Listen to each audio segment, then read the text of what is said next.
Good morning, Giants. Welcome to Wake Up with Giants TV. I'm Ryan Morris, and as always, I'm here with your host, Nick Smith. We're so excited to share this wonderful message with you today. We have another Giant that's amazing from down under. And so she's got a way better accent than I could ever pull off. Mine's terrible. But Nick, will you introduce our guest so we can hear this wonderful accent? I would love to. And I think people are just waiting for me to get to it so she can talk. Pins and needles. Jenn Turnham is joining us from Perth, Australia. And she's on a mission to educate the world about a unique, brilliant, often misunderstood, and I like this word, very tiny subsection of the population known as highly sensitive extrovert women. And I had to look this up. And so I want to nerd out on it now because I don't know much about it. So it was coined by the psychologist Elaine Aron. And so you got a really good focus to teach women how to be creative and succeed even with this. And I've read into it a little bit. It sounds like an intense thing to work through. So welcome to the show. Thank you for having me. I feel very honored to be here. And thank you for doing your research because, not many people have heard about highly sensitive people. Did you want me to tell you a little bit more about it before we? I'm highly sensitive too. That's nice. What I'm told. Yeah, go ahead and dive in. We're good with that. Cool. So Dr. Elaine Aron, as you said, is the woman who kind of coined it. It's actually a genetic trait that you're born with, so you don't kind of become highly sensitive or not. You either are born with it or you're not. And only about 15 to 20% of the population are highly sensitive. And of those 15 to 20%, 70% of them are introverts. And when I talk about the traits, you'll kind of understand because introverts and highly sensitive characteristics kind of go hand in hand. So because 70% are introverts, that means only 30% of the 15 to 20% of the population are extroverts, which actually equates to about 6% of the population. And then I work with just the women mainly. I do have a male client, but most of my focus is on the women. And so it's less than 1 in 20 would be a highly sensitive extrovert. And it is quite challenging, as you say, but because I think the biggest challenge with highly sensitives is they grow up feeling quite misunderstood because it's a relatively new discovery. A lot of people don't know what it's about. So the children grow up very misunderstood. Quite often we feel like there's something wrong with us and we just can't really fit anywhere. And the main criteria of highly sensitives, and because this is where some people don't really like the term highly sensitive because it can be misconstrued. And I think that's the difference between hypersensitive and highly sensitive. So highly sensitive person is somebody who we process things on a very deep level. So there's 4 criteria that Dr. Elaine Aron talks about, and it's the DOES criteria, DOES. So D is depth of processing. We process things on a very deep level. So if you think about back in the day before everybody had a mobile phone and you were trying to remember somebody's phone number, think of the amount of brain activity going on while you're trying to memorize that number. Highly sensitives pretty much do that all the time with everything. So we get quite overwhelmed and drained just from processing everything on a regular basis. The O is for overstimulation. So that's kind of obvious when I talk about depth of processing and how much brain activity is going on. We can get overstimulated quite easily, and things like loud noises, crowds, those sorts of things can be quite distressing for us. The E is the one that's probably most obvious to other people. It's emotional responsiveness and reactivity, as well as high levels of empathy. So I find with me, people tend to, I've just met them and all of a sudden they're sharing their deepest, darkest secrets with me because they just feel comfortable. But I was just getting ready to do that. I know. I'm like, here it comes. Here comes the darkness and the secrets. Man, I'm glad I stopped myself. I'm checking all these boxes. I'm starting to like self-diagnose over here. You may well be, Ryan. You may well be a highly sensitive. So yeah, I've got a quiz you can do actually to see if you are a highly part. But all right, Keep going, though. You're doing great. This is awesome.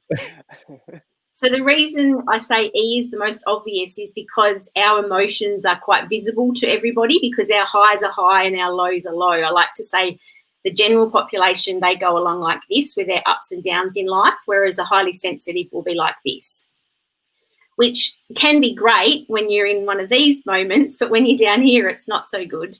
And then the S in the DOES criteria is sensitive to subtlety. So we can pick up and we notice things that a lot of people don't notice. So we're the people who notice if you've had a slight haircut, or if you've slightly changed the colour of your hair, or if you started dressing differently, if you've lost weight. We're the ones that are going to notice that, because it's just our brains are wired differently.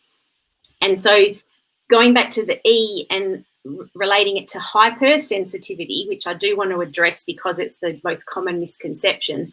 So because our emotions are like this, we can see, other people can see our emotions much more clearly. But I've noticed recently there's a lot of people out there who are claiming to be highly sensitive, but really they're just hypersensitive, which is a trait that can manifest, or a characteristic that can manifest in people. And that's people who are emotionally fragile. They haven't learnt to deal with their emotions. So an example of how this might look in the real world is if you've got a colleague who misunderstands something you say to them, they have this massive hissy fit in the middle of the office, and then they report to management for harassment. Yeah. That's an example of hypersensitivity. And the reason I want to address that at the start is because that's not highly sensitive people as a rule. So it can show in highly sensitive people if we're not managing ourselves well, if we've kind of become overstimulated to the point of overwhelm, but it's not kind of the definition of highly sensitive. So I object to people who are hypersensitive calling themselves highly sensitive, because they're really just people who've never learnt to manage their emotions effectively. So I just wanted to point that out as well. But that's a very short version of what a highly sensitive person is. Now you keep saying we. Now, are you a highly sensitive extrovert? Yes. Yeah. So that was kind of a light bulb moment for me. And that's how I kind of stumbled upon my niche of working with highly sensitive extroverts, is because I've got a Bachelor of Psychology. So I've spent my whole life pretty much doing personal growth and development. And I understood myself very well, but there was always something missing. And when I stumbled across the highly sensitive person research, it was like the final piece of the puzzle. I went, oh, yes, that's me. And then when I looked into it, I always knew I was an extrovert, but that was like the final piece of the puzzle. And then I thought, well, who better to help other highly sensitive extrovert women than a highly sensitive extrovert with a psychology degree? So that kind of all just fell into place. At the end of this, you might have 2 dudes in your course. Maybe. Marty's signing up right now. Yeah. So let's go into your history a little bit, because this is something that, even though somebody might not have this, they'll recognize the journey and they'll recognize tools that they can use to help themselves. And so that's our whole purpose with the Giants and the Smalls, is to help people recognize that no matter where you start and what you're dealing with, that you still have the potential to become a giant. And so for you, what we want to do is dive back. Let's go back in time. What was it like growing up for you?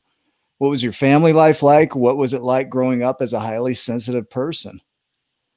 Well, I suppose I was one of the lucky ones, because I had a very stable, loving home environment. My dad is a psychologist, so that made a big difference. And my mum was a stay-at-home mum. She gave up her career to raise me and my brother. And we lived in a small, almost country town, but it wasn't technically a country town. It was just kind of on the edge of suburbia. So it was a bit kind of, at the time, it felt like we were out in the sticks, but it really wasn't that far away from the city. Yeah. But the reason I say small and kind of in the sticks is because we had that typical, what I feel like is a more country type childhood, where we'd play out on the road because there were no cars. We'd play cricket. We'd kick the footy together. All the kids in the street knew each other, and we were kind of like just out all day at each other's houses, and then come home when it's dark, kind of thing. So I was very lucky, and I feel very blessed to be born to the parents that I was born to. Sounds I have a lot like. I got a question. Yeah. Hold on. Yep. Oh, this is important. This is really important. Okay, What's go. a footy? when I said that, I thought, I wonder. I don't know if you've noticed this about Australians, but we shorten everything.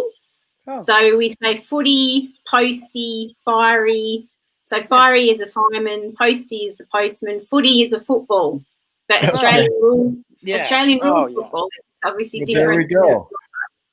Yeah. Well, that was perfect. Okay. Now I know what a footy is. Yeah. There's probably like an encyclopedia of like Australia talk, and I'll find it, like some sort of translation. Yeah. There's some good memes that go around on Facebook about it. If I come across one, I'll tag you in it. We'll get some of them on the comments, I'm sure. I'm claiming Aussie. I'm an Aussie. Aussie.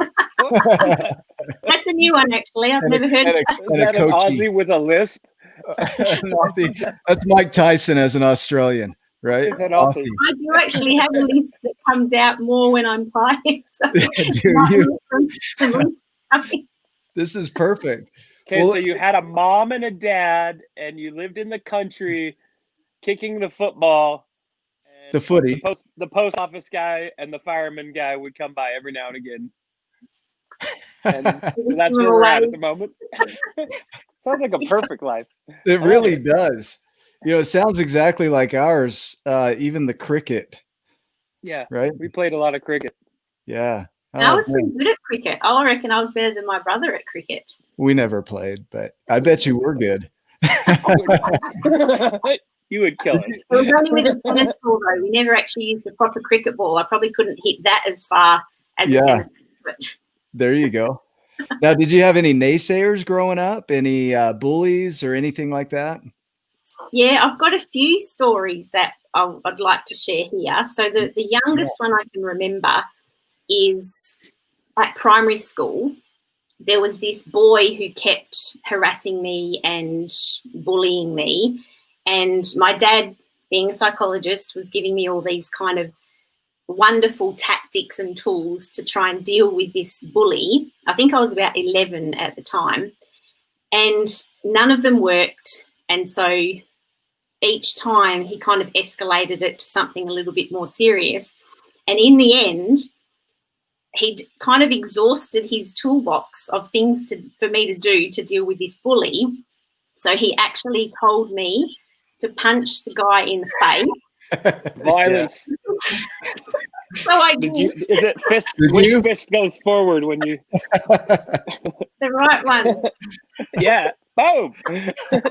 Did he get it in the face? I've seen you Australians, man. I saw the guy punch the kangaroo in the face when it took his dog. Jeez, you guys are mean. Don't cross us. So I punched this kid in the face, and the tactic behind it, Dad said, is because he's a boy and a girl punched him, he's going to be so mortified that he will just leave me alone for the rest of time. And it worked. So I punched him in the face and he was no longer. Nick, you need to put that in the comments. Sometimes violence is the answer. Well, that's why I think we don't condone violence unless you've exhausted all your I was so into the story. I was so into the story, I forgot to take bullet points. Like I usually am like, but I was so enthralled in your story, I was lost. I'm over here like losing my mind. Footy equals football. You have to put that in there. Yeah, don't forget that one. Sometimes violence is the answer. See? But I think the reason I think it's so hilarious is it's a psychologist telling his daughter to punch somebody. That's perfect. Your dad sounds like a giant, man. He sounds awesome. Your dad sounds awesome. Yeah, he's pretty cool.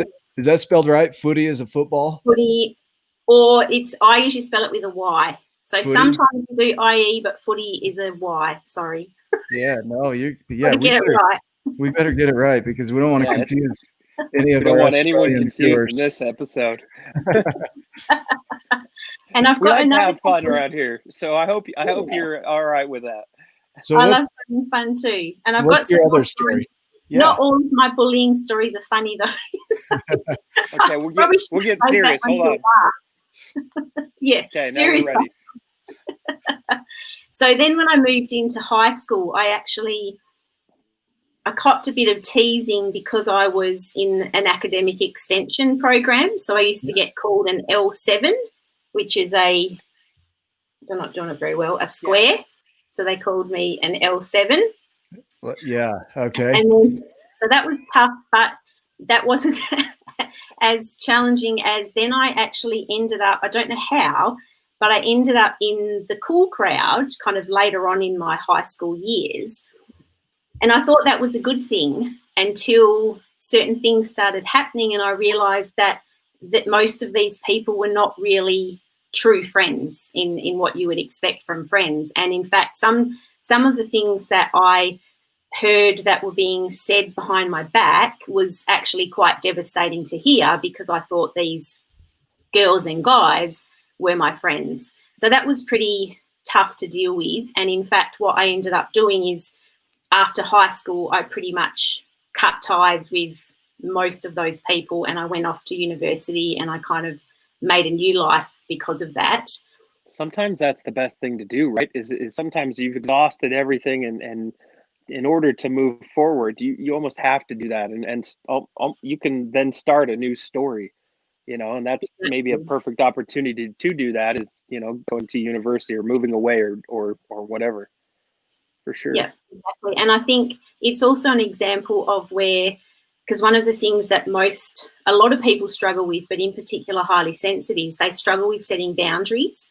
And so what I'm teaching them is you have a right to protect yourself from emotional harm. And that's basically what the definition of a boundary is. It's a psychological limit delineating between behaviour that causes you emotional harm and behaviour that doesn't cause you emotional harm. And that's essentially what I think I kind of inadvertently learned to do through, I'm guessing, maybe some coaching from my dad as I was growing up. So I think that's an example of, as you say, you try and put things in place, but sometimes the best boundary is to actually cut ties altogether if you can't actually shift that behaviour that is causing you harm. So I think that's an example of, me kind of putting in boundaries even at a young age. And I think most of my, I suppose, criticisms, I feel like I've always been my own biggest critic. So even though I have had other people be not so nice to me over the years, I think one of the biggest critics that I've had to deal with is myself, because I have a tendency towards perfectionism. And so I've had to learn that done is better than perfect, and that's something that's only really come in the last couple of years, believe it or not. So I think that's Nick uses the word Nick uses the term satisfice. And sometimes, what perfection isn't, you don't have to be perfect in that sense of the word, that completing it, or just enough to sometimes to just, hey, that'll work, and you can move forward from there. Nick could probably expound on that a little bit better than me because he wrote a book about it. So, but that's good though. You hit it good. It's good enough is good enough. I had to learn that too, because I was a perfectionist. Yeah, I wanted things flawless, and so I would spend more time trying to figure them out than getting them done. And so that's where this term comes in. And so how much freedom do you get when you actually learn that lesson, though? That's what I've noticed. It's so empowering, and you just feel so free to be like, press publish or release or launch or whatever it is that you're doing that you don't think it's quite ready, and to just do it is just such a feeling of freedom. I love it. Something I learned. Crickets, you just got to hit the email button, buddy. Just hit the email button. Our good enough. Sorry, that's another one of our giants. I think our good enough is often somebody else's perfection. And so just being able to hit that button and say, yeah, it's good, let's go.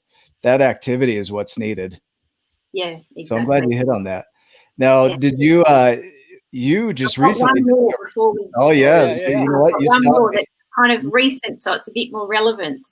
Yep. So quite early on in my coaching business, and I know we're going to cover soon a little bit how I ended up where I am, but early on in my coaching business, I had a coach who told me my niche, highly sensitive extrovert women, was too small and too specific, and that I should change it.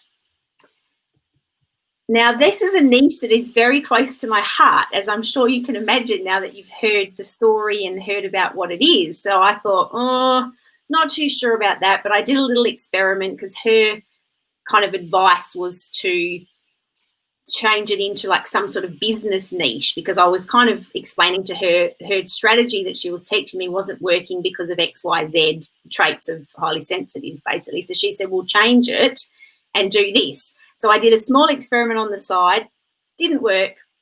So I thought, well, at least I tried, and then I just stuck to my guns. And so much so that my new coach, who has actually just helped me transform my business and really start to get some traction out there, she loves my niche. And that was one of the things that she said when she first met me. She said, Jen, this is amazing because nobody is out there doing what you're doing. So it's going to be much easier for us to get you out there because it's so unique, and people like you guys are going to want to talk to me because of my niche. So I'm glad I didn't. Because minus the woman part. Oh yeah, it's just me. Like I'm like, hey Nick. I think Nick's like Google searched like how we can help Ryan. Yes. And then I made the invite. We found a giant. Yep. Thank you for the therapy. Like that's all we were trying to do. Trying to get this guy to get his shit together. You know what I love is that like, you know, we've had this, and you know, in the story there's a part where one of the Smalls, so he's sitting there and the people in the village are telling him, you can't do this. That's not what you do. No, change your niche. Nope, your niche. That's not what we do. You know, you should broaden that. You should, you know, we don't think that way. And I'm glad you stuck to your guns. I'm glad you got a different coach. I'm glad you found the one that would say, you know what? No, you can do this. And this is you, and stay true to you. And you will, you know, you'll be successful. I know you will. That was awesome. Like I could see the glimmer in Nick's eyeballs when you were talking about that. No, yeah. The cool thing is that you went out on a path on your own and kind of left all that stuff behind. And so did you know this is what you wanted to do when you were younger, or is this a recent discovery? That's a very good question, because no, it's kind of, I look back on my life and I just go, wow, things have just, I've always been somebody who I think I take the opportunity when it comes. And what I find is that when I'm looking for a new opportunity, something just kind of drops into my lap. So most of my life, I pretty much did what was expected of me. So I think we all kind of grow up and we have this kind of path laid out in front of us that is kind of the expected path. And so for me, it was going to be do my best in my TE, which is our university entrance exam. So do my best in TE, go to university, have a career, meet Mr. Right, get married, have some kids, give up my career to look after my kids because that's what my mum did and that I wanted to follow in her footsteps. And it kind of went that way to a certain extent. So I obviously went to university. I got a Bachelor of Psychology. Then I took a risk and I got this job. So basically Australian Customs Service, which is now Border Force, they were advertising for graduates. And I looked into it and I really wanted to do that, even though it wasn't directly related to psychology at the time. But then on the application form, it actually asked us to tick what state we wanted to work in. And I noticed there was a little box that said any. And so I, on a whim, ticked any because I thought, well, let's see where fate, whatever the universe decides to take me. I like and so rolling the dice. Yeah, that's awesome. Right. Because I was at a point in my life where I was in a relationship. I knew it probably wasn't going to be a long-term thing. So I thought, well, let's see what life kind of provides me. And so when I got the call saying you got the job, I was over the moon. I tell people that I was more proud of getting into the Australian Customs graduate program than I was of completing my degree, because it was actually a lot harder. So there were 1,000 applicants and they only chose 28 people to become part of the graduate program. And so I was really proud of that. And then they said to me, on the jobs in Sydney. And so I was still in Perth at the time. I think I took about 30 seconds to think about it. And then I said to the woman, looks like I'm moving to Sydney then. So I basically went, it's a, 4.5 hour plane flight between Perth and Sydney. So I pretty much packed up my life here. I had quite a few months to prepare for it and then moved to Sydney. And I copped a bit of bullying in that role, actually, going back to a previous question you asked me, because when you're a customs graduate, you actually start, after you've done your first year of training, you actually start as a level 2. Now, in Sydney, because Sydney is one of the biggest regions in Australia for customs, like it's one of the biggest airports, there are a lot of customs officers who spend 15, 20 years at level 1. And I come in, done 1 year on the job of training, and I'm a level 2. I didn't like that very much. Whereas I believe that I did my kind of training. I ran my own business in the summer of one of my uni breaks. I'd gotten a degree, so I felt like I'd proved myself, because their hiring process was definitely not easy to get through. But I copped it from those people because of that. And then when I got promoted to level 3, oh my gosh, that's when the shit really hit the fan. So because awesome. It was just, how dare she? And I think that's kind of a whole nother story. I've kind of digressed a little bit, but it was the ridiculous thing. It's weird. It's weird how several of our giants are customs agents. Maybe we need to be targeting custom agents, Nick, across the globe. Know what sucks though is they're custom agents, and we can't get our books across the border. We can't even get our books into the country. Come on, we need to pick your brain a little. Yeah, we sent a book to Australia in September. It's still not there. Oh, really? Yeah, it's sitting in LA in a storage bin, I guess, or lost. But that's frustrating. It's off topic, but you didn't hide drugs in it, did you? Yeah, you got it in now, Nick. Yep. So was it easy? You decided I'm going to be a coach and I'm going to do this, and the pathway just opened up and it was cake. Clients started busting down your door. No, there was a bit of a it's a bit of a odd story as to how I got here. I'll try not to get too emotional. So I was doing my custom stuff, and my mum got sick with cancer, and she was quite young, and she died at age 55. And that was kind of, for me, that was a big lesson in terms of living life to the full, because I was in Sydney when she got sick, and I came home to visit. And then she got better from that bout of cancer. And then, of course, when it comes back, it's usually they can't really do much about it. So when it came back, customs actually allowed me to do a transfer to Perth. So I got a transfer over here for 6 months to work so that I could spend time with mum, basically before she died, because Mum and Dad were trying to protect me, and they weren't really telling me how serious it was. So I demanded that they let me speak to one of Mum's nurses. And I just basically said, is she going to die? And she said yes. So that's why I organised back to Perth. Yeah, and I organised for a 6-month transfer, but I was 2 weeks before I was due to come back, Mum went into hospital and she didn't come out. So I only had about 2 weeks with her by the time I got home, and that was quite hard because I'd never had an adult relationship with my mum, so I never got to do the whole catch up for coffee, go shopping together, because when I became an adult I pretty much moved to Sydney and I lived there until mum died. So that's something that I had to kind of work my way through.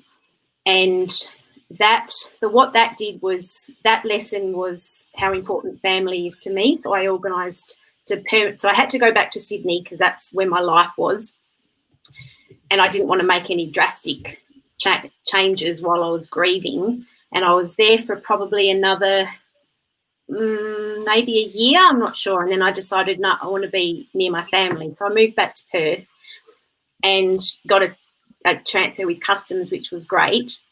But then I started getting, and this is coming back to what I said earlier about taking opportunities when they come.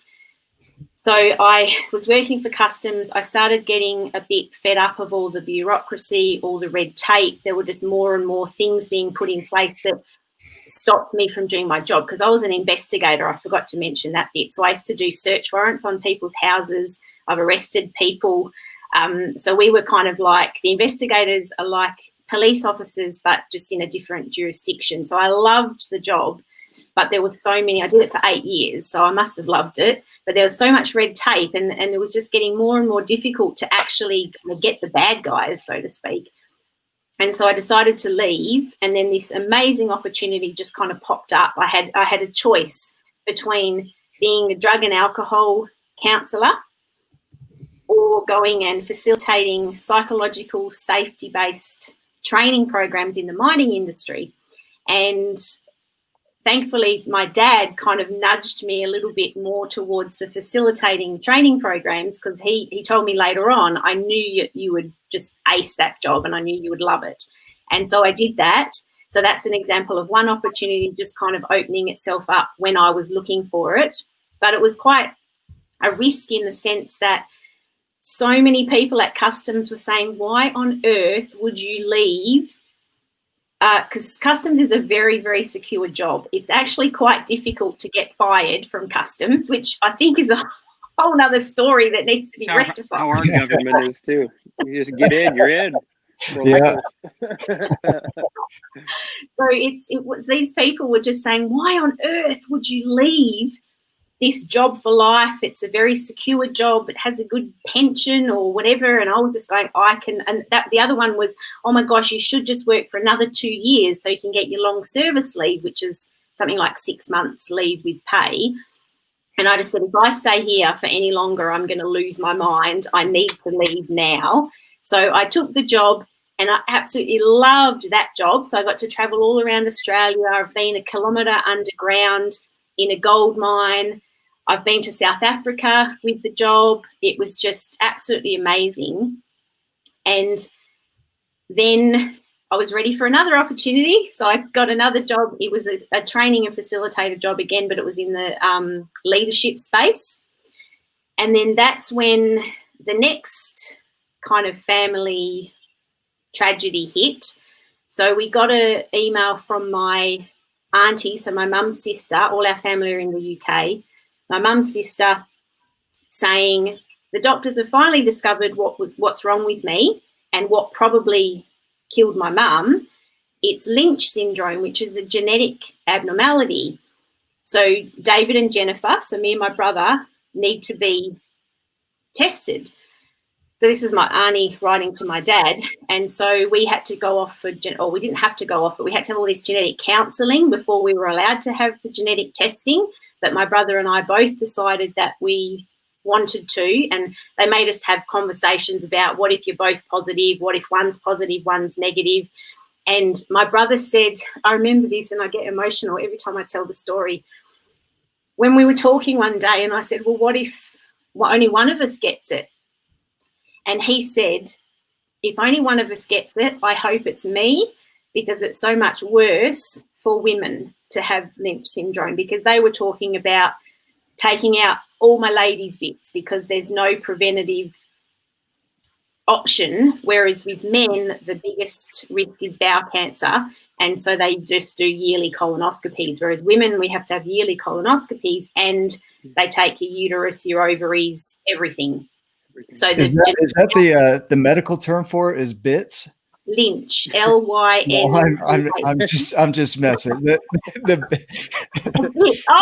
When they take all my language. I didn't quite know how to say that on the broadcast. I'm feeling so sad. I got to crack a joke so that I can help you out.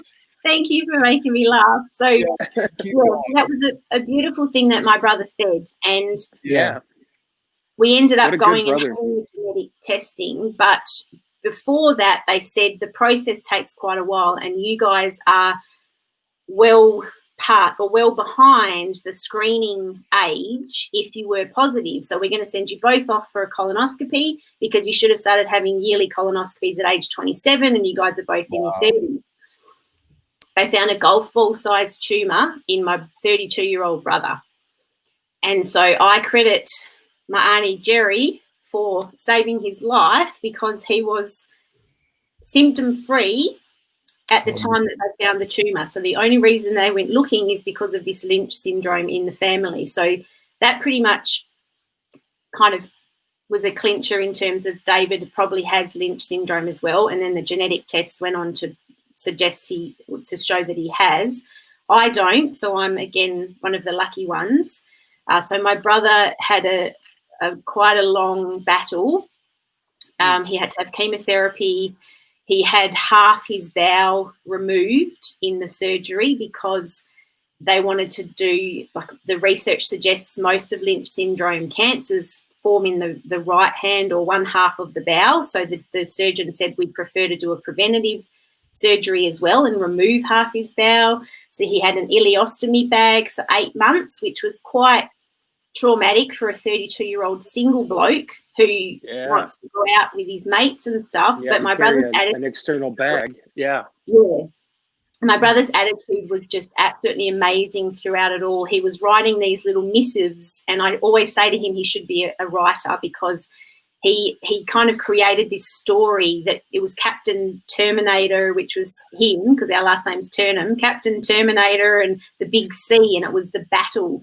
And he kind of took, and then the ileostomy bag was Steve. So sorry, the ileostomy valve was Steve, and the bag was Steve's handbag. So he'd call Dad and he'd say, "Oh, me and Steve's handbag are heading out on the town tonight." Had this amazing attitude throughout. Yeah, that's a great attitude. Yeah, and so then when he finally got rid of the bag, we had a ceremonial burning of Steve's handbag, which was really great. It was like a party to celebrate that because not only did he have all that surgery, but then he had to have a further surgery to reattach everything because he'd been having to have the bag for a while. So it was a really long, drawn-out process, and he managed to stay upbeat all the way through it. And so we had the party to celebrate, but then the next 5 years were kind of the danger zone because the doctor said to us, if it comes back within the next 5 years, there's a good chance he won't be able to beat it. So then we had another party, 5 years remission. So he's still going strong, and he will have to be closely monitored for the rest of his life because there's an extremely high chance that it will come back because that's what happens with Lynch syndrome. There's a genetic defect in the replication of the cells, so the cancers just form quite quickly in Lynch syndrome. But he's going strong, and he has been for, I think we're up to about year 6 or 7 now. So, yes, really thankful for that. Yes. And I think that was the catalyst for my massive change of direction in my life. So I was still doing the psychological leadership, facilitating the programs. And due to all of this happening with my brother, I started to reassess my life. And I realised that even though I had a very successful career and I was earning quite a lot of money, I really wasn't satisfied and I really wasn't enjoying my life. I was spending most of my life exhausted because I was working so hard. So what I decided to do, I gave up my career to chase my dream to become a singer. It was a dream that I'd had since I was about 12 years old. That's the earliest I can remember. I'd just sing my heart out at the top of my lungs as loud as I could and just absolutely loved it. But I never was quite sure if I could sing. So then I went through like teenager, and then I think it was university. They did an end of semester party and we went to karaoke. And I sang a song with another girl, and then all these people were coming up to me and saying, "Oh my gosh, are you a singer? Do you sing in a band?" I'm going, "No." So that was kind of the beginning of that seed was planted, or maybe I can sing. And then I'd had all these kind of false starts through through my 20s while I was with customs. I tried a couple of times, but it was basically work that always got in the way of me pursuing my dream. So work does that a lot. It's the worst. It's gets in the way of a lot of dreams. Yes, but you don't have to let it. That's the lesson. Yeah. So what I realised was that if I was going to do this, I was going to have to give up my career, or I was going to choose to give up my career. Otherwise, I could see myself trying for a bit and then it not going anywhere because I was too tired or work just getting in the way again. So I packed in my career. I didn't have a job to go to, and I decided I was going to do this thing. So I got a part-time You just job. like burn the bridges, burn the ship, burn the boats, whatever. Just This is happening. Straight down the path, huh? You know, this is straight out of the story. This is Rit jumping away from his people, the community, and going out on his own. He's going against the grain and going on a path. He has no idea where he's going. He packs up his little things. I imagine, you know, in some sort, you had to pack up a hunk of cheese and some striped socks like our character. But you're going out there into the unknown, and that's where a lot of people stop. They're afraid of going on that path into the unknown. So I want you to continue this. So I'm so enthralled by your story. Yeah. I'm just like, I don't even know if I'm taking good notes. I'm just like, He forgot. Yeah. I got going. So so it was probably the scariest decision I've made in my life. But I realized that if I didn't do it now, I didn't want to get to the age of 50, 60 and live with regrets and kind of wonder, well, what if I could have made this dream come true? What if I could have been a singer? I didn't want that to happen. And it was the lessons that I learned from my mum dying young, from my brother getting sick and now having to live with this thing for the rest of his life. It was those lessons that kind of really started me reassessing everything and going, no, there's so much more to life than just sticking on that path that you had laid out when you were younger. So I got a part-time job just to pay the bills. So I went from the state manager of a leadership training company to cleaning houses, and I became the receptionist in a physiotherapy practice, and they didn't even want to interview me to start with because I was obviously overqualified for the job. But luckily, the practice manager at the time called me and I was able to explain my situation. So I got that job, and that was just to pay the bills while I pursued the singing. And I think it took about a year, and I basically became a singer. So I started with acoustic duos, so just me and a guitarist. And then Dad came to a couple of my gigs and he said, you know what, I think you should be in a band, because when you're singing acoustic, you're just kind of sitting on a chair, you got the microphone here and you're singing. He said, I think you need to kind of bust out and perform stuff. So I started looking for bands, and sure enough, I came across one that was doing the type of music that I like, which is 80s classic pub rock. And so I joined the band as their lead singer, and I got to literally live my dream because we got gigs in pubs. My dream was never to be a famous singer. It was just to sing on stage in sing local with beer. pubs. That's like everybody's dream, isn't it? So it was, as I say, it was the scariest but the best decision I have ever made, because the feeling of being on stage and literally living my dream is just something that I struggle to put into words. It was just this amazing feeling, and the response that I was getting from people as well. So I had, like, so many people would just, when I tell them my story, they would look at me in awe and just go, wow, you did what? And so because I didn't realize how big a deal it was, I suppose, at the time, until all these people started saying to me, what, you gave up your career to sing? I thought, yeah, well, this is going to do it. It's going against the grain. It's something that's different. Anytime there's different, there's usually a lot of fear around that. And so, you know, you're looked at as different, and so they don't understand. But when you succeed in that goal or that dream, then they're usually applauding and being right there behind you. But a lot of times when you're going against the grain, they're not your supporters at that time, right? Yeah. They're like, oh, stay safe, you're going the wrong way. What are you doing? And I think that's because when we do stuff like this, we're almost a threat to other people's comfort zones, because a lot of people stay living in their comfort zone. Mm-hmm. And I'm an advocate of don't do that, break out of it, because that's where true happiness lies, I believe. Yes. Is outside of your comfort zone. Outside of your comfort zone is where you'll find true happiness. I love that. Yep. Yeah.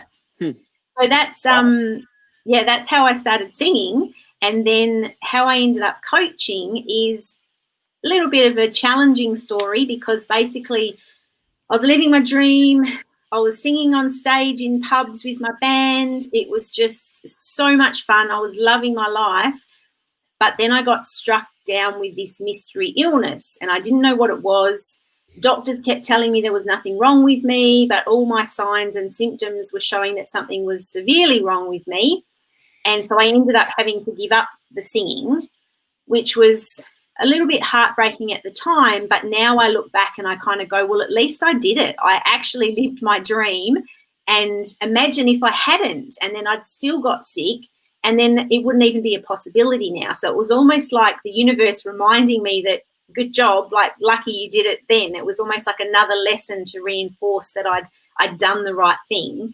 And so it ended up being, I got diagnosed with ME, myalgic encephalomyelitis, or commonly known as chronic fatigue syndrome. I don't like the term chronic fatigue because it just kind of implicates or suggests that I'm just tired all the time. And it's so much more than that. There's a lot of body pain, there's stiffness, I can't do the things that I used to do. I think the first word was way better. I can't even say it. Yeah. I've had to memorize that. I had to practice that. Yeah. I tell people. So, but before you move on, let me just point something out here, is that you accomplished a purpose, and that was to sing, and you accomplished that. And what I want to highlight for our listeners is that you can have multiple purposes in your life. So you might accomplish one and that dream's fulfilled, and then you get a look at what's the next purpose. And so this is where your life continues. So what happened after you got that diagnosis? So it took a while to get it, but in the meantime, I had to give up the singing. And so then I was kind of looking for something more sustainable that I could do, because I was struggling, even because I was still doing my part-time job at the physio. But luckily, in the meantime, I'd become friends with the business owner. So she was very supportive and very flexible, and I was working from home for most of that. But it was still only part-time. And so I thought, well, what can I do that's more sustainable, that isn't going to sap my energy as much? And that's when I thought, well, I've got a psychology degree. Why don't I use that to help people? And originally I started with the goal of, I suppose, helping people do what I did, which is kind of chase their dreams, not necessarily chuck in their career to do it, but to just kind of not let go of those dreams inside of themselves. And that's kind of where I started. And it kind of has evolved and morphed into what it is now. I like that. It's okay. So if I clarify here, I'll try and catch my words here. Eventually I'll get it. But you really didn't have a clear path when you started. You went down one road, kind of the path that your parents and society taught you. And then you found out that didn't work. So you went down the music career, and that was fun. And you completed that and accomplished that. And then that came to an end. You got to the end of that path, and then you had to come back and start another path. And so it wasn't like, I think a lot of people think I've got to have this clear goal and this pathway to get there, and I've got to know every step along the way. And I don't think that we work that way. I think we put out energy in a direction and pathways appear. But a lot of times you don't know the clear path when you start. There's probably no chance you would have thought that you're doing what you're doing today back when you were singing or working with. Did you see that all those years ago? Did you see what you're doing now? Not at all. And I agree with you about the path, because I feel like the universe rewards you for taking steps in a direction. And so it's about not kind of knowing, this is where I'm going to be, or having a rough idea of kind of what you want to do or where you want to go is helpful, because then you can start making the steps in that direction. But you don't need to know how to do it. You don't need to know what steps to take. You just need to, as I say to people, just take baby steps in that direction. Yes. And then the path will, as you say, Nick, the path will start to appear. Yeah. And then you just keep building on it. And that's basically what happened to me. The number of, I suppose, changes, left turns, U-turns, that I feel like I've had to do over the past few years just to get this coaching business happening is quite a lot of times where I could easily have given up, but I didn't, because this was my next thing and I was going to stick to that. You know, it's so good to hear that, because looking back, the path is clear, but going forward, it's not. I mean, you're cutting through brush, you're taking U-turns, you're doing left turn, right turn, up, down. It's messy. Sometimes you want to give up and sometimes you want to keep going. And so it's like what you described, that path of up and down, but it clarifies as you take the action. I mean, you're in every way, you're telling the story of the giants and the smalls. That's the adventure right there, is going out into the unknown and stepping into unknown paths and having mentors along the way that kind of coach you, like your dad and this person that helped you with the business and the singing. You had people that stepped up and helped you through that. A lot of times we can't see clearly, so we just got to take a step. Sometimes you wake up and you just take a step, and that's enough. The universe says, man, that's perfect. Thank you. Yep. Here you go. A lot of times it comes in where you didn't recognize that was how it was going to come about. You think, okay, I'm just going to keep moving and do this, and all of a sudden something from left field comes in, and then U-turn. It's interesting.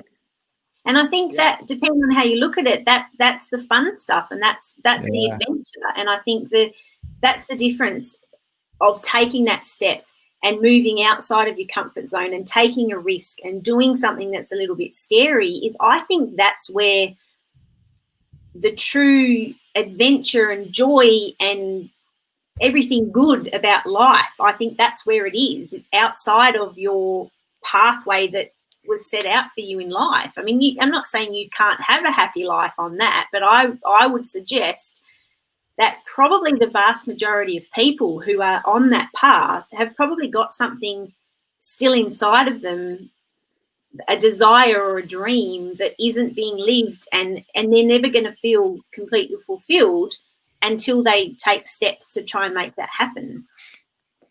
I love it. If you were so right there, because I can't even believe we're almost through time here. It's been 50 minutes and it feels like 10 minutes. You just do an incredible job with your stories. It started. Dang it. But I would wonder, if you were to go back in time and talk to yourself at any point, you choose the time and share some wisdom with yourself, what would you say? I think the biggest thing I would say is that you've got this, for starters, you can do this. Yeah. And that all of the U-turns, left turns, disappointments, failures, setbacks, all of those are part of it. And it will be so worth it when you get to the place where you feel, okay, this is kind of how it should be. This is what I was aiming for.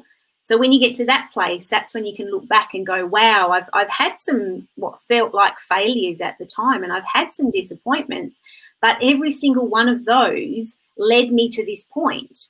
And in fact, when I started working with my latest coach, the one who totally transformed or helped me transform my business, the thing that was different about her was, A, she recognized how amazing my niche was, and B, she wasn't like any of the other coaches who were all about hustle, hustle, hustle. You've got to do 80+ hour weeks, and if you're not hustling and you're not busy, then you're not going to be successful. That doesn't work for me. For starters, HSPs can't work like that, highly sensitives, because we get too easily overwhelmed and overstimulated. Somebody with ME, i.e. me, can't do that because I have to manage my energy better. And she showed me a different way. And in fact, the reason, or one of the big reasons why meeting her totally transformed my business, is because I'd done so much of the work already. So I'd been kind of stumbling along by myself and experimenting with things and trying this and trying that. And I'd already learnt so much about the lessons that you need to learn in terms of getting a business off the ground, that when I met her, we kind of were able to hit the ground running, because I already knew all about my HSP Extrovert Women. I already had a group where I was attracting them into, and all of that came from all of those failures and disappointments along the way. So it's only looking back that you realise that all of those things were worth it. And at the time, you've just got to push through and keep going. Yeah, that's powerful. They're serving you. All of those things are serving you. They're helping you to become the person that you are, so that when it is time to launch, you're ready to launch. But you don't realize it. It feels like I would imagine Michelangelo, if the stone he was cutting was like, "What the hell are you doing, dude? This hurts. You're chipping off pieces of me. This doesn't feel right." And at the end of it, he has this beautiful sculpture called David or something else. It's just, we don't see it when we're in it. It just feels like chunks coming off of us and disappointments and setbacks, but they're all setting us up to be who we're capable of being. I love that. Yeah. And what I caught there too is, you had failures. It wasn't easy. But looking back, you kind of expressed gratitude for those, because they made you where what you are today, made you a giant. There you go. And that to me, I think, is important to look backwards and to show gratitude to the universe. It's looking at it through a different perspective too, which helps your attitude moving forward. Is, man, I welcome challenges. When Nick and I have challenges in business and something comes in and we're like, it's helping me grow. There's a reason for it. It's the chisel, the universal chisel, sharpening you and making you into that David, into that sculpture that you need to become to get where you want to go. The universe says, okay, let's see if Nick Smith really wants to be that.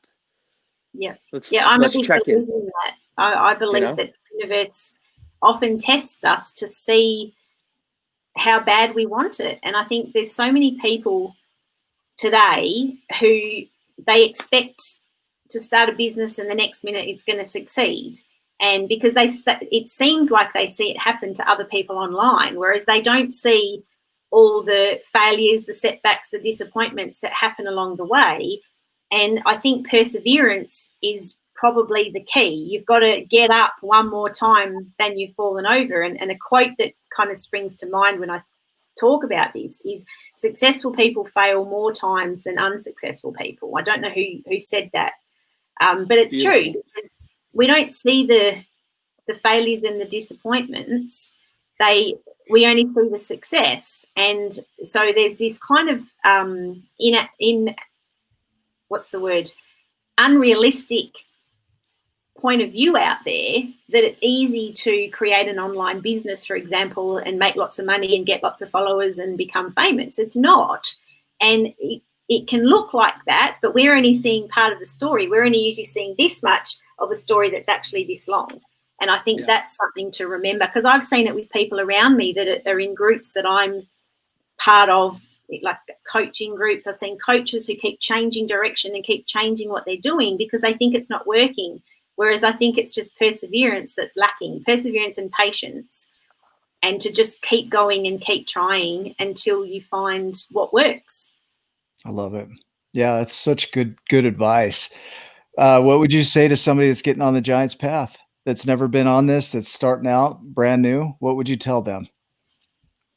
I'd say expect to be afraid, because it's not an easy thing to do, and that's okay and that's normal.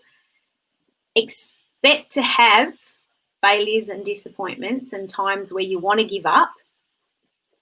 But as we've already said, perseverance and patience are really important. And I think, as we mentioned, if you can look back every now and then along the way, look back and see how far you've come and focus on the lessons from those disappointments or perceived failures. What did I learn from that? You will see that you are getting closer to where you want to go every time. So it makes it a little bit easier to keep going, I think, when you take stock and look back and see how far you've come already. And the other big thing that a coach said to me a couple of years ago is experimentation. And this was a bit of a game changer for me, because I tried all these things and they hadn't worked, and I was getting frustrated, and I was getting to the point where I was almost scared to try something else because I was sick of trying things and no one was buying it or nobody was signing up for my workshop or whatever it was. And she said, see everything you do as an experiment, because then it takes the pressure off having to get it right. It takes the pressure off having to succeed. And she said, you just got to keep doing these experiments and trying new things until you find what works. And that's why I was able, when that other coach said to me, change your niche, that's why I was able to just go, okay, well, I'm just going to do a little experiment on the side here and see if there is anything to what she says. And of course, nothing happened. I realized I was in a sea of thousands and thousands of other people trying to do the same thing. And I thought, nah, and that's when doing that experiment enabled me to feel stronger about sticking to my guns with HSP extrovert women, because I'd done that little experiment. So I think that's a good way to look at things. This is interesting that you're saying all this stuff, because we've had these exact conversations within the last, and posts and things like that within the last week.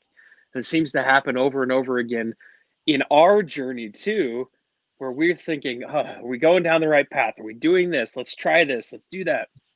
We have conversations, and then we have a conversation with a giant who says all the things that we were talking about the last week, where we're wondering, God, does the universe even know I'm here? Like, come on. And then all of a sudden the universe goes, yep, I do. You're doing it. Keep going. This giant is doing it. They're telling you, yes, you're on the right path. And this is amazing. This is great. This is so much gold right here. Like, if people just listen to you and follow that advice, oh my gosh, it's amazing. Thank you. Thank you. I think, you know, going back to what you said about the universe, is that the universe works on a system of satisficing. I mean, look at the giraffe. It shouldn't be alive, but it is. It's good enough. It's got a long ass neck that it should die every time it leans over, but it lives, you know. And so we get so hung up on doing it perfectly, and there are giraffes in the world. So it's not about perfection. It's about good enough. It's about taking what is that with the giraffe anyway? I'm gonna get hung up on that. Yeah, it's not perfect at all. It's messy. It's weird. It's super messy. It shouldn't be alive. It is. Yeah, but it is. So, you know, and she also talked about the expectation. And most people expect, they teach you, hey, expect all the positive, expect all this stuff. Where, you know, expect to be afraid, expect hard things. It's coming. That's okay. People don't want to even pretend. They want to be like an ostrich, speaking of long necks, and put their head in the sand, right? And just pretend it's not happening around them. And that doesn't help you grow. That doesn't help you change, you know? No, this is great. Is there anything else you want to share? I suppose I should just wrap up with how amazing HSP extrovert women are, given that's the ladies I choose to work with. And part of it is because as HSPs, most of them have had a tough life, because we grow up thinking that something's wrong with us. We don't quite fit anywhere. And for those who weren't blessed to have the amazing childhood that I had, they actually are more damaged by neglectful or unhealthy childhoods than non-HSP. So a lot of them have a lot of struggles.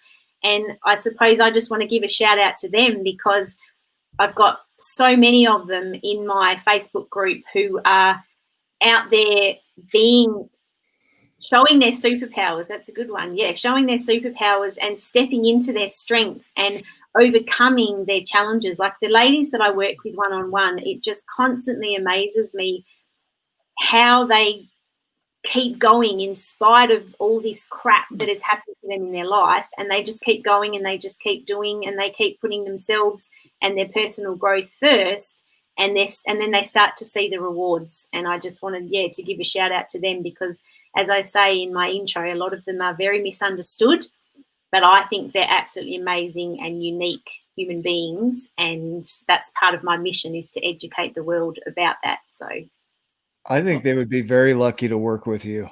So me too. This has been an honor. Yeah. I might start a group called HSP-Ems for men.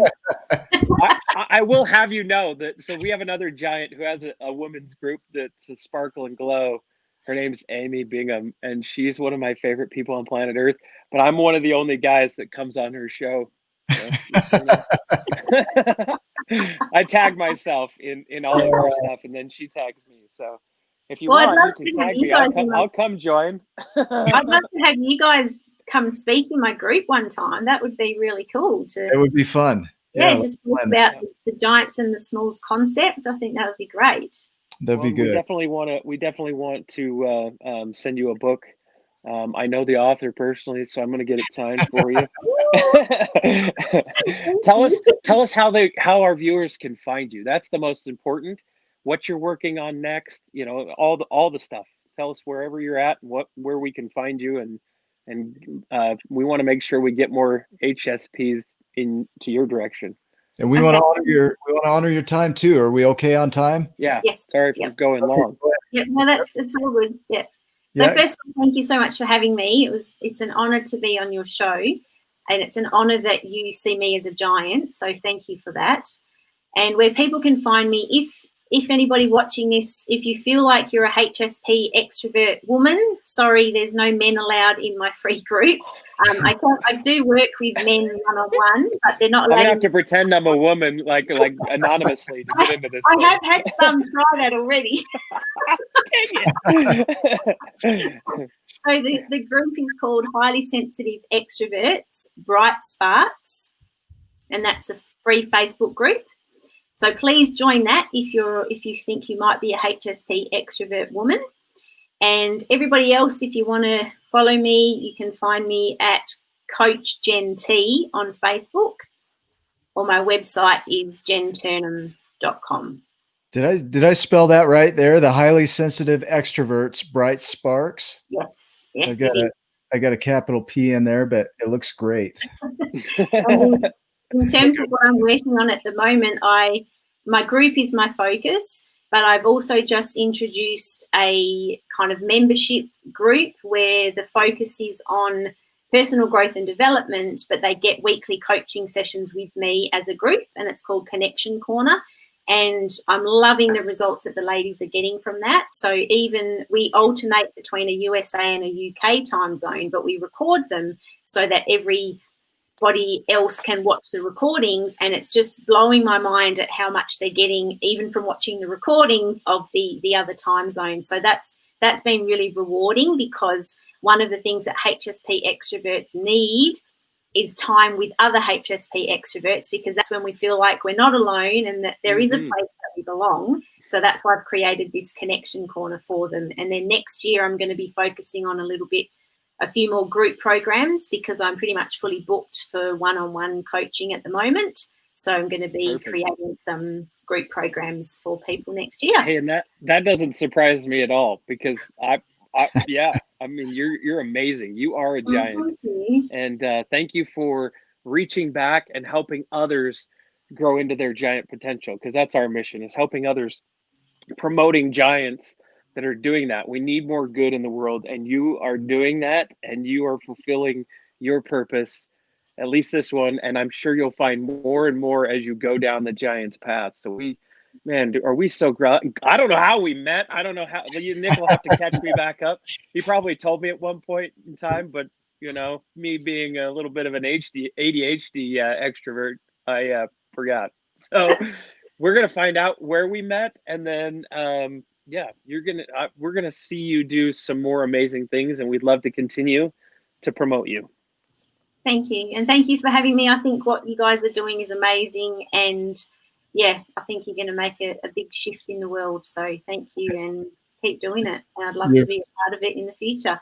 You're very welcome. And that is our goal. I read about the HSPs that one of the big things that they feel is small.